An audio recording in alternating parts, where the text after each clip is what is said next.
Ruego a Dios que hayan seguido siendo bendecidos, aconteciendo en su ser siendo. Reciban un amoroso saludo fraternal desde Jericó, provincia del Cartama, suroeste de Antioquia, Colombia, territorio Abya Yala, nuestro Laudato Si. Hoy que nuestra Santa Iglesia Católica convoca a recordar a nuestro hermano San Pedro Claver, llegado de la madre patria que llaman así de España a Cartagena, de Indias, y que se hace esclavo de los esclavos. Qué bueno cada vez que tengan la oportunidad de visitar Colombia, Cartagena,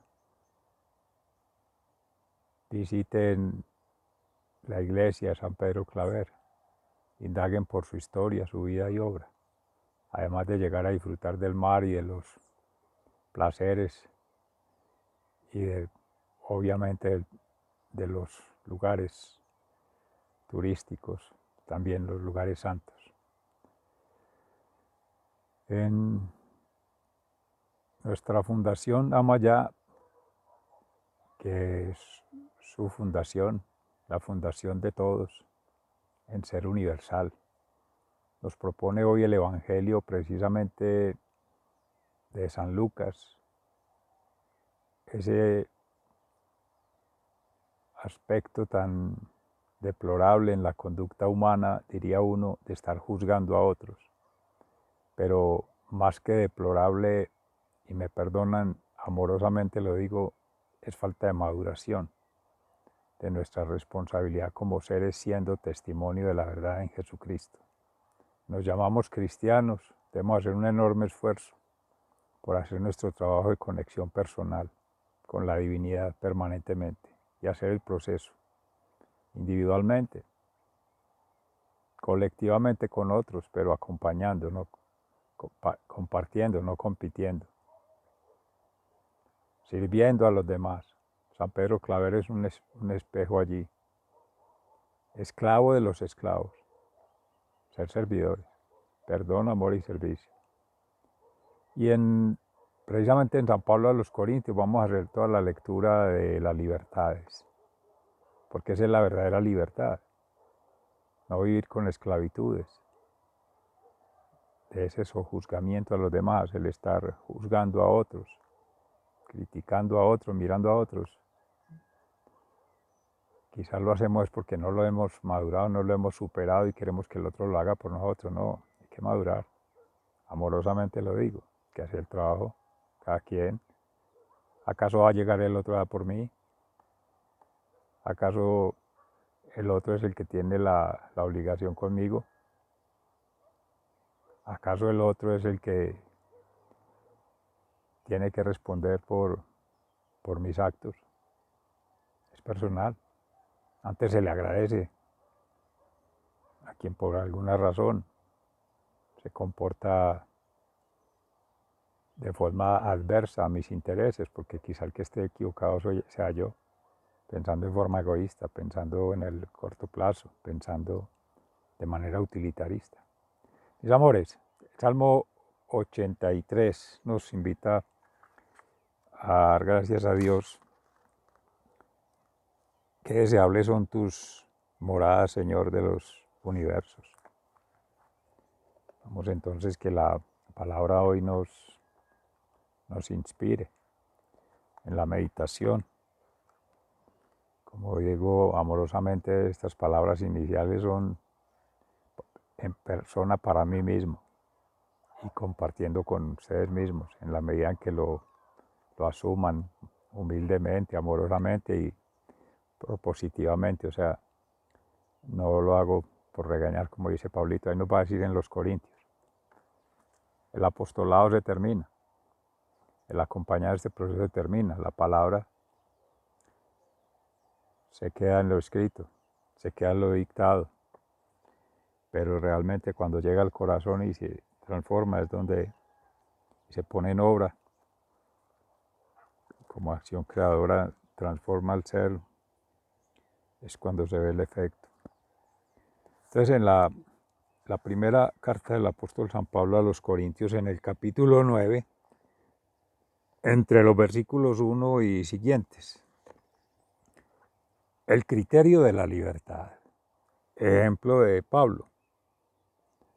No me negarán ustedes que yo tengo la libertad y los derechos de un apóstol, pues he visto a Jesús nuestro Señor y ustedes mismos son el resultado de mi trabajo en la obra del Señor. Puede ser que para otros yo no sea apóstol, pero para ustedes sí lo soy, porque el hecho de que ustedes estén incorporados al Señor prueba que en verdad lo soy. Esta es mi respuesta a los que me critican. Tenemos todo el derecho de recibir comida y bebida, y también de llevar con nosotros una esposa cristiana, como hacen los otros apóstoles y los hermanos del Señor, y Cefas. ¿O acaso Bernabé y yo somos los únicos que no tenemos derecho a que la comunidad nos mantenga? ¿Quién sirve como soldado pagándose sus propios gastos? ¿Quién cultiva un viñedo y no come de sus uvas? ¿Quién cuida las ovejas y no toma de la leche que ordeña? Y no vayan a creer que esta es solo una opinión humana, porque la ley de Moisés también lo dice, pues está escrito en el libro de la ley. No le pongas bozal al buey que trilla. Y esto no significa que Dios se preocupe de los bueyes, sino que se preocupa de nosotros, porque la ley se escribió por causa nuestra, pues tanto el que ara la tierra como el que trilla el grano deben hacerlo con la esperanza de recibir su parte de la cosecha. Así que si nosotros hemos sembrado en ustedes una semilla espiritual, no es mucho pedir que cosechemos de ustedes algo de lo material. Si otros tienen este derecho sobre ustedes, con mayor razón nosotros. Pero no hemos hecho uso de tal derecho y hemos venido soportándolo todo por no estorbar el anuncio del Evangelio de Cristo. Ustedes saben que quienes trabajan al servicio del templo viven del templo, es decir, que quienes atienden el altar donde se ofrecen los sacrificios comen de la carne de los animales que allí se sacrifican. De igual manera, el Señor ha dispuesto que quienes anuncian el Evangelio vivan de ello mismo. Pero yo nunca he utilizado ninguno de estos derechos ni tampoco les escribo esto para que ustedes me den algo. Prefiero morir a hacerlo. Nadie me quitará esta satisfacción que tengo. Para mí no es motivo de orgullo anunciar el Evangelio porque lo considero una obligación ineludible, y ay de mí si no lo anuncio. Por eso, si lo hiciera por propia iniciativa, tendría derecho a una recompensa, pero si lo hago por obligación es porque estoy cumpliendo un encargo que Dios me ha dado. En este caso, mi recompensa es la satisfacción de anunciar el Evangelio sin cobrar nada, es decir, sin hacer valer mi derecho a vivir del anuncio del Evangelio. Aunque no soy esclavo de nadie, me he hecho esclavo de todos, a fin de ganar para Cristo el mayor número posible de personas. Cuando he estado entre los judíos, me he vuelto como un judío para ganarlos a ellos. Es decir, que para ganar a los que viven bajo la ley de Moisés, yo mismo me he puesto bajo esa ley, aunque en realidad no estoy sujeto a ella. Por otra parte, para ganar a los que no viven bajo la ley de Moisés, me he vuelto como uno de ellos, aunque realmente estoy sujeto a la ley de Dios, ya que estoy bajo la ley de Cristo. Cuando he estado con los que son débiles en la fe, me he vuelto débil como uno de ellos, para ganarlos también. Es decir, me he hecho igual a todos para de alguna manera poder salvar a algunos. Todo lo hago por el Evangelio, para tener parte en él mismo. Ustedes saben que en una carrera todos corren, pero solamente uno recibe el premio. Pues bien, corran ustedes de tal modo que reciban el premio. Los que se preparan para competir en un deporte evitan todo lo que pueda hacerles daño. Y esto lo hacen por alcanzar como premio una corona que enseguida se marchita. En cambio, nosotros luchamos por recibir un premio que no se marchita. Yo por mi parte no corro a ciegas, ni peleo como si estuviera dando golpes al aire. Al contrario, castigo mi cuerpo y lo obligo a obedecerme, para no quedar yo mismo descalificado después de haber enseñado a otros. Palabra de Dios. Te alabamos, Señor. En el Salmo 83, qué agradables son tus moradas, Señor, de los universos.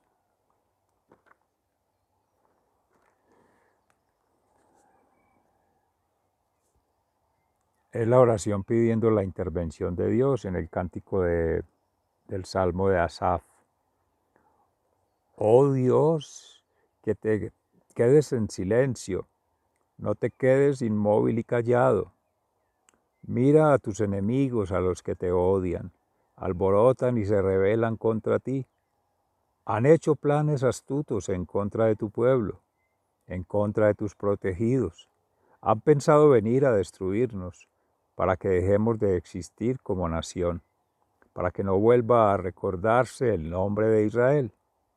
Han hecho un pacto en contra tuya, han conspirado como un solo hombre. Los campamentos de Edom y de Israel, los descendientes de Agar y de Moab, Gebal, Adnón y Amalek, los filisteos, los que viven en Tiro y hasta los asirios se han unido a ellos y son el brazo fuerte de los hijos de Lot. Qué deseables son tus moradas, Señor de los universos. Haz con ellos como hiciste con Madián, como hiciste con Sísara, como hiciste con Javín en el arroyo de Quizón, que fueron destruidos en Endor, que fueron convertidos en estiércol de la tierra. Haz con sus hombres importantes como hiciste con Oreb y con Sehef. Haz con todos sus jefes como si hiciste con Seba y con Salmuná, que quisieran apropiarse de los pastizales de Dios. Qué deseables son tus moradas, Señor de los universos. Dios mío, haz que rueden como zarzas, como hojas secas arrastradas por el viento, y así como el fuego quema el bosque y consume los montes con sus llamas, así persíguelos con sus tormentas y espántalos con tus tempestades.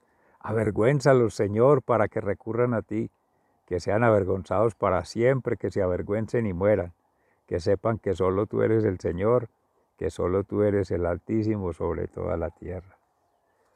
Qué deseables son tus moradas, Señor de los universos. Palabra de Dios. Te alabamos, Señor. En el Evangelio según San Lucas, en el capítulo 6, entre los versículos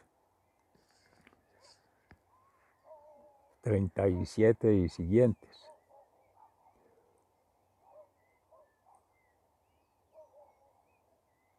sobre no juzgar a otros.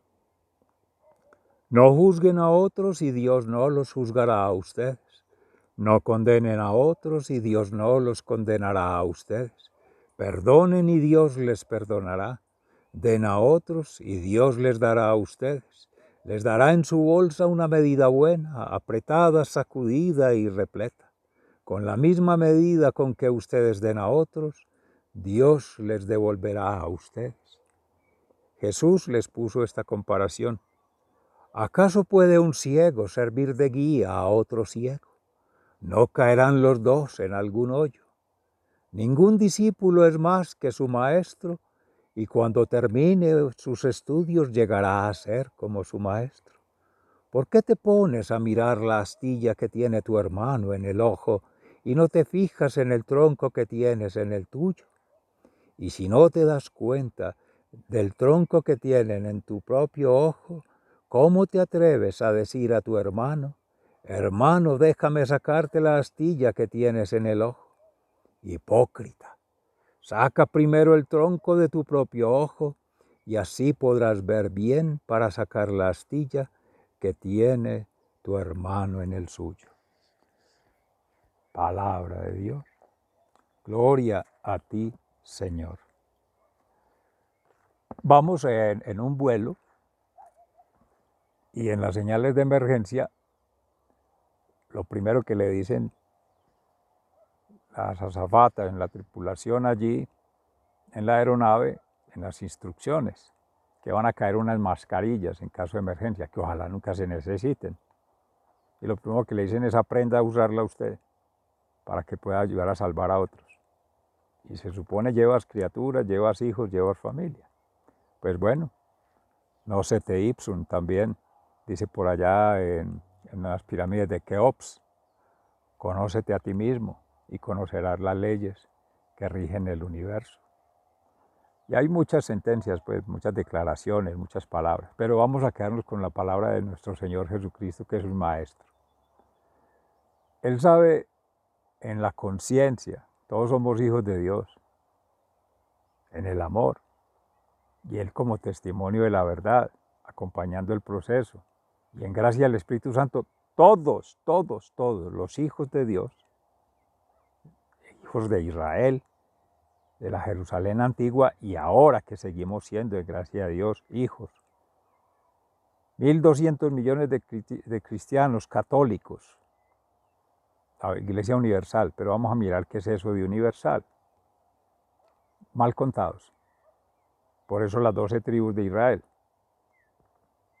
equivalentes a 12.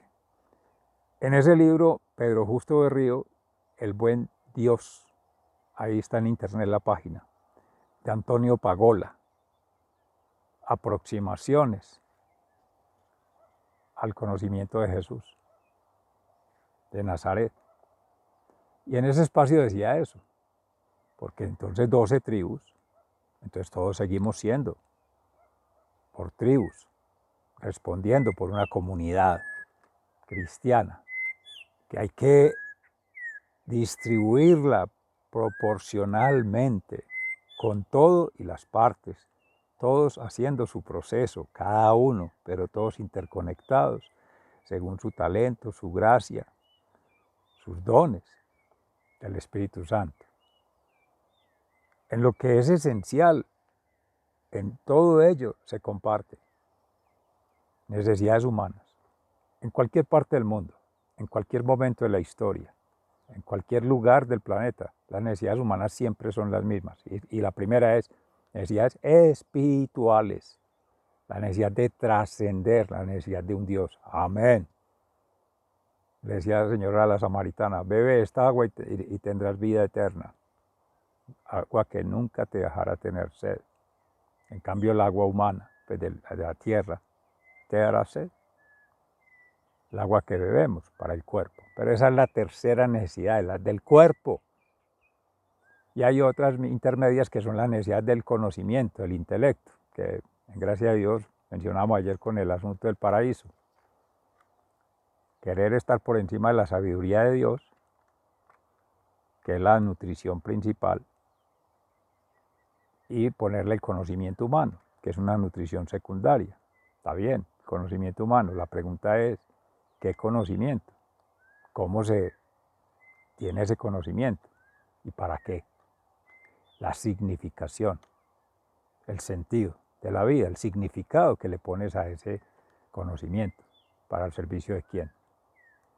La pregunta que nos haríamos es si estamos poniendo el conocimiento al servicio de Dios o al servicio de los hombres. ¿Y de cuáles hombres? Del que mejor nos paga. Entonces viene el tercer aspecto, que es donde nos condicionan. Eso se llaman las pirámides de Maslow, pirámides de poder, la jerarquía, que está arriba en el poder, imprime sobre los demás necesidades, y muchas veces hasta son creadas, son inducidas por las sociedades para generar dependencia a través del miedo y a través de muchas formas de sometimiento. Someto y miento, como dice el padre permanentemente Carlos Enrique Yepes. Claro, vamos a mirar despacio. Necesidades espirituales. Para conectar con Dios, ¿a quién más necesitas? A Dios, que ha sido, que es y que será omnisciente, omnipresente y omnipotente. Ahí está. Todos los universos. Todos somos un universo en sí mismo, porque somos partícula de la divinidad. Amén. Tenemos de todo para no molestar a nadie. Nuestras necesidades esenciales. Ya habrá que mirar en esa espiritualidad el proceso de vida, nuestros hermanos que van haciendo la doctrina, la cátedra mística, no hemos tenido la posibilidad de conectar físicamente con Dios, pero es que nos dejó el Espíritu Santo y es para usarlo. No me refiero utilitariamente, es para ponerlo al servicio, es para conversar con Dios, orar. Y entonces de ahí viene el primer trabajo. Lo estamos haciendo, mis amores. ¿Cómo lo estamos haciendo? ¿Y para qué? A raticos, cuando puedo, cuando me termine el trabajo, estoy siendo esclavo. Porque si fuera libre, nadie estaría por encima de Dios y habríamos de ser coherentes. Shema, Israel, ama a Dios con toda tu alma, con toda tu mente, con todas tus fuerzas, a tu prójimo como a ti mismo. Ese es el orden. Y lo alteramos. Volteamos la pirámide para ponerme yo en el poder. Como no puedo gobernar porque no soy el elegido, no soy el ungido, no soy el que votaron, el seleccionado, el ganador de la competición, que ahí habría que hacer una actualización en lo que dice Pablo. Es una competencia por no contra el otro, ni a ganarle al otro, ni a competir con el otro. No, todo el mundo tiene que hacer su proceso. Usted es mamá, usted es educador, usted es educadora, usted es padre, usted es maestro en la iglesia. La idea es que todos lleguen, absolutamente todos y todos. Y la satisfacción es esa. Maestro se satisfaciera que todos llegáramos, que todos lleguemos, que todos en su momento llegaran. Ah, el traidor se quedó. La pregunta es quién se quedó administrando la bolsa. ¿Verdad? Dicen que él prescindió de su vida, negó la vida, pero porque se ha quedado en el corazón de tantos seres humanos y muchos en las instituciones, el querer manejar el botín y repartirlo y distribuir el poder. Bueno, eso es lo que hablamos estos días de la administración, pero vamos a las necesidades esenciales. La espiritualidad no necesita sino a Dios. Necesidades intelectuales. Si en gracia de Dios tienes el cerebro bien, estás saludable, que es la vida, la salud, vas teniendo todo para tener providencia. Ahora sí empecemos a conversar. Veníamos diciendo que la educación es la mistificación, la relación mística con Dios, es la principal. Viene la madre, la figura maternal, y el padre, en su caso, paternal, con quienes triangulas ahí, comparten las vidas. Por bendición estamos compartiendo en ese tejido. Se aprenden de los errores mutuamente, se aprenden de las virtudes mutuamente, se tejen virtudes mutuamente y se tejen errores mutuamente porque somos humanos. Nos equivocamos juntos, pero si asumimos una responsabilidad de pareja, de compromiso, de sociedad, las responsabilidades también se comparten, los deberes se comparten, por tanto los aprendizajes también. Pero eso es una cadena de largo plazo, pues son procesos, no es por resultados. Se habrán de ver en los hijos las taras, las negaciones, las frustraciones, el imponerles, el usurparles un derecho, entre comillas, y el querer que ellos libren las batallas, los triunfos, las hazañas que uno no ha querido lograr o no ha podido o no ha entendido.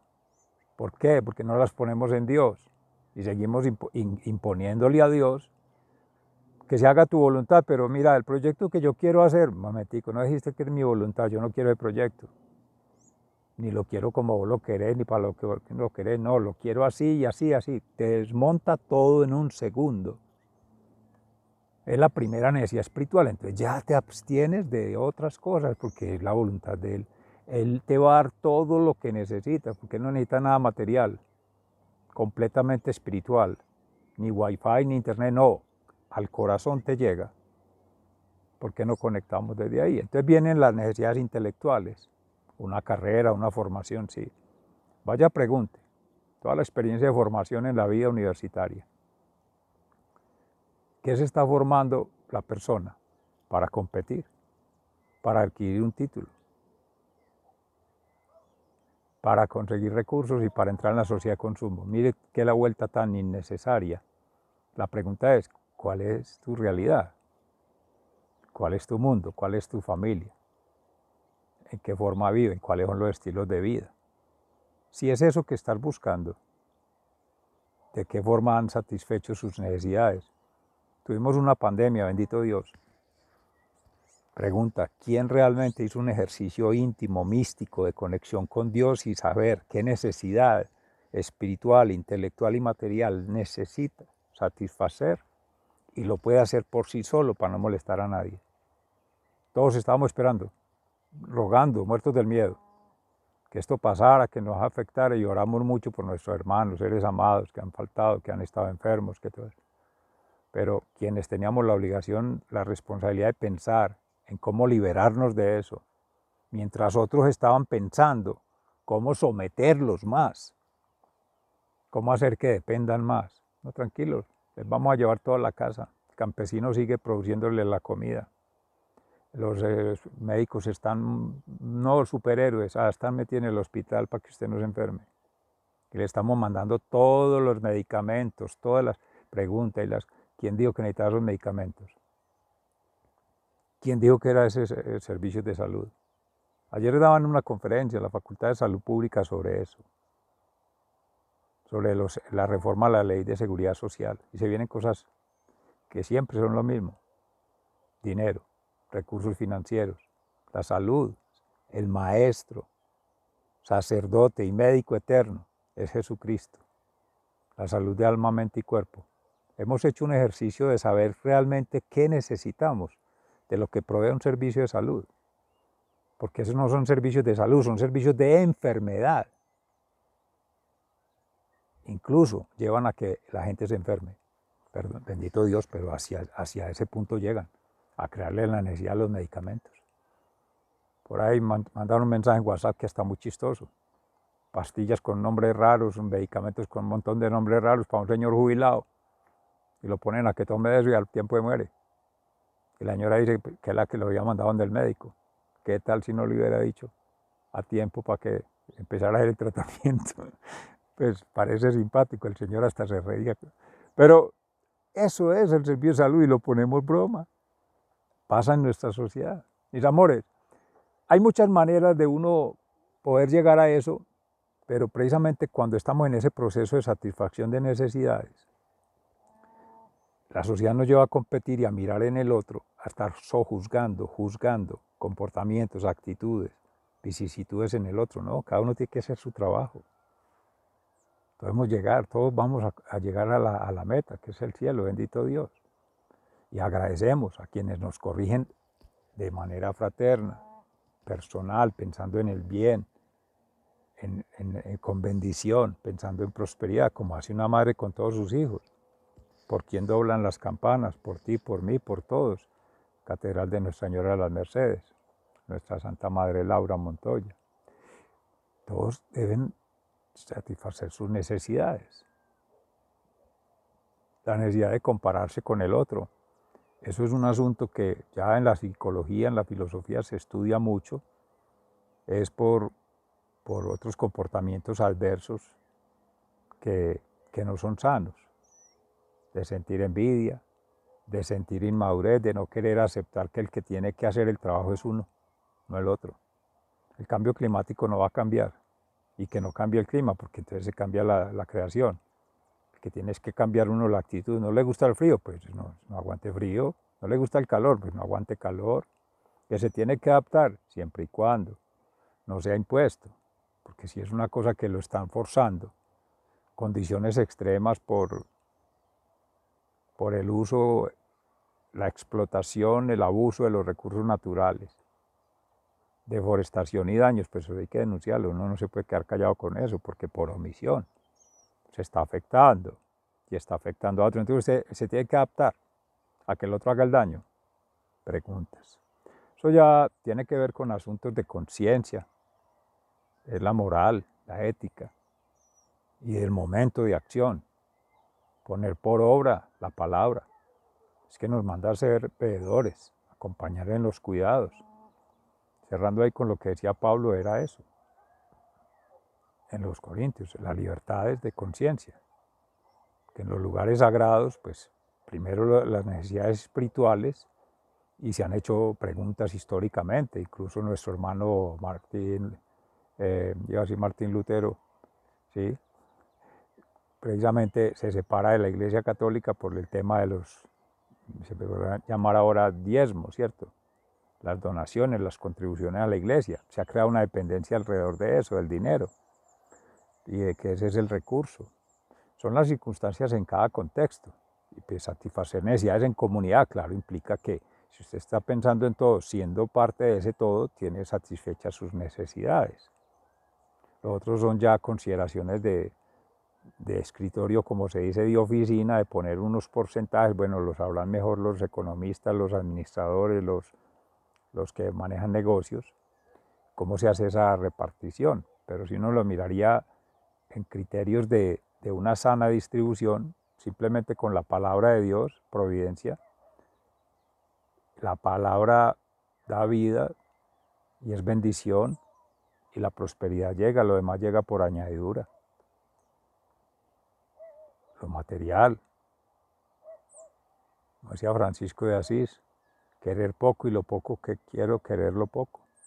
O sea, las necesidades de afuera, dominarlas desde el espíritu, desde la mente, para saber qué tanto la necesito, qué tanto necesito comer, o es por costumbre, o es por un hábito, o es porque los otros quieren que yo también lo haga, y pues si yo no tengo hambre, pues si usted lleva su biorritmo, si está sano, si va bien, mantenga eso responsablemente.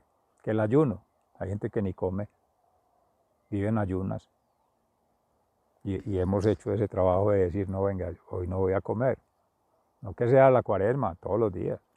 Y eso es amorosamente una reconvención, una corrección fraterna en nosotros que nos llamamos católicos. Somos muy de palabra y de cumplir con los ritos, pero en la acción muy limitados. Y en la profundidad en la meditación también, en el crecimiento espiritual. Nos conformamos con ir a una Eucaristía, con tener un sacramento, con leer la palabra, con hacer una novena, con un devocionario. Eso es un paliativo, eso te ayuda a ti.